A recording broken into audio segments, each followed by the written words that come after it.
Bila Israel datang memanggil, jasad terbujur di pembaringan.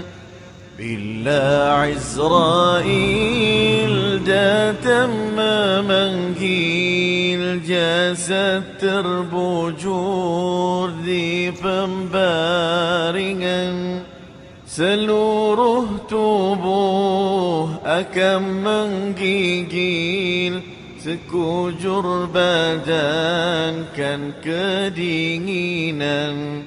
Seluruh tubuh akan menggigil, sekujur badan kan kedinginan.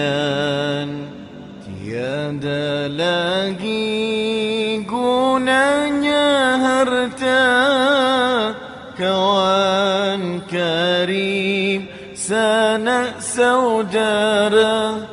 Tiada lagi gunanya harta, kawan karib,